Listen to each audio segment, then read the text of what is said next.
रोज की तो चाय बनाएं और दही बनाएं।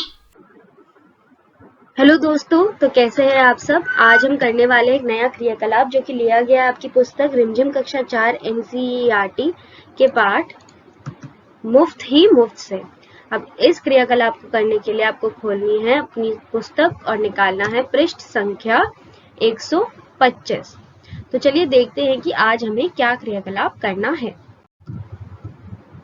गुजरात की झलक। तो यह बात तो हमें मालूम है कि मुफ्त ही मुफ्त गुजरात की लोक कथा है। इस लोक कथा के चित्रों में ऐसी कौन सी बातें हैं जिनसे तुम ये अंदाजा लगा सकते हो। तो यह बात हमें मालूम है कि गुजरात की लोक कथा है क्या, मुफ्त ही मुफ्त। लोक कथा क्या होती है? एक ऐसी कहानी जो लोगों ने एक दूसरे को सुनाई है और पीढ़ी दर पीढ़ी चलती चली आ रही है। किसी ने उसे लिखा नहीं है, बस सुनाई गई है पीढ़ी दर पीढ़ी। तो इस लोक कथा में बहुत सारे चित्र दिए गए हैं पुस्तक में। अब उन चित्रों पर हमें बताना है कि कैसे पता चलता है कि यह लोक कथा गुजरात की है। ऐसी कौन सी बातें हैं जिनसे हम अंदाजा लगा सकते हैं कि यह जो लोक कथा है वह गुजरात की है। तो पहले सारे चित्र देखते हैं। देखिए, यह है भीखूबाई का चित्र, यह है आपका मंडी का चित्र और यह है आपका बागान का चित्र, नारियल के बगीचे का चित्र। अब इनमें ऐसी क्या बातें हैं जिनसे हमें पता लग सकता है कि ये गुजरात की लोक कथा है।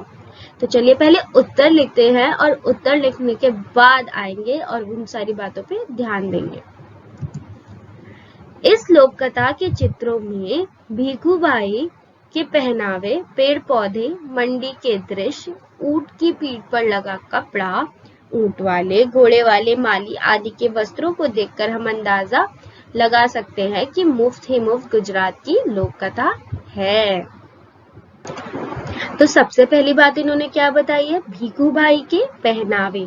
तो हम देख सकते हैं कि भीखूबाई ने पहना एक लंबा कुर्ता और ली है एक पगड़ी और क्या लिया है, एक ये दुपट्टा और जूतियां। हम इस पहनावे से देख सकते हैं कि यह गुजरात का ही पहनावा है। तो इससे हमें पता चलता है कि यह गुजरात की कहानी है। अब इन्होंने क्या बोला है? पेड़ पौधे। तो जिस तरीके के पेड़ पौधे दिखाए गए हैं, जैसे कि लंबे लंबे नारियल के पेड़, वह गुजरात में भी मिलते हैं।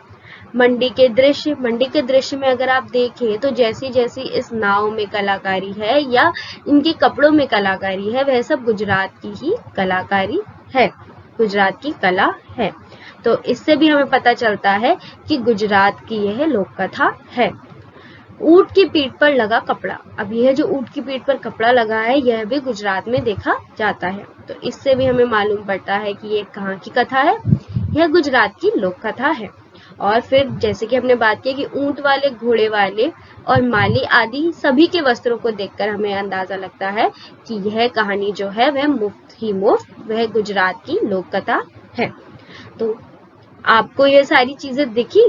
क्या इन चित्रों को देखकर आप बता पाते कि ये गुजरात की लोक कथा है? अगर आपको ये नहीं पता होता कि ये कहाँ की लोक कथा है, मैं तो बिल्कुल बता पाती। अब आप बताइए कि जो चीजें मैंने लिखी है उनके अलावा आपने क्या देखा जिससे आपको पता चला कि ये गुजरात की लोक कथा है। हम मिलते हैं अगली बार एक नई कहानी, कविता या क्रियाकलाप लेकर।